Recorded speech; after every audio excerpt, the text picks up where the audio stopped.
Welcome back to నిక్కీ హిమి 1-7. ఈరోజైతే గుంట పొంగడాలు వేసేద్దాం. హాయ్ అండి. ఈరోజు టిఫిన్ గుంత పొంగడాలు. ఈ గుంత పొంగడాలు కావాల్సింది ఇడ్లీ పిండి, సన్నగా తరిపెట్టుకున్న ఉల్లిపాయ, పచ్చిమిరపకాయ ముక్కలు, ఉప్పు కలిపేసి బ్యాటర్ని పక్కన పెట్టేసుకోండి. చక్కగా స్టవ్ వెలిగించి ఒక ప్యాన్ పెట్టుకొని, గుంత పొంగడాల ప్యాన్ పెట్టుకొని దాంట్లో ఆయిల్ అప్లై చేసి పిండిని స్పూన్ సహాయంతో నేను చూపించినట్టుగా వేసుకోండి. మధ్య మధ్యలో ఆయిల్ వేసుకుంటూ ఒక 5 మినిట్స్ తర్వాత దాన్ని టర్న్ చేసుకోండి. అంతే, వేడి వేడి గుంత పొంగడాలు అయితే రెడీ అయిపోయినాయి. మీకు ఈరోజు నేను చెప్పే టిప్ ఏంటంటే కనుక, పిల్లలకి ఫోనిక్ సౌండ్స్ వస్తే ఇంగ్లీష్ రీడింగ్ అనేది ఈజీగా ఉంటుంది.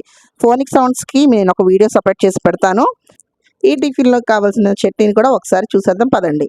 చక్కగా స్టవ్ వెలిగించుకొని పాన్ పెట్టుకొని దాంట్లో వేసిన గుళ్ళు వేసుకొని వేయించండి.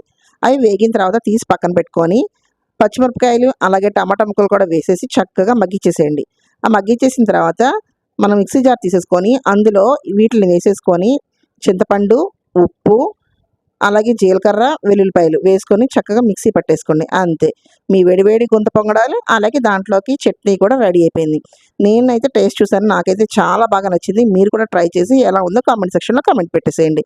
మీకు కనుక ఈ వీడియో నచ్చితే లైక్ చేసి, కామెంట్ చేసి, షేర్ చేసి, సబ్స్క్రైబ్ చేసుకోండి.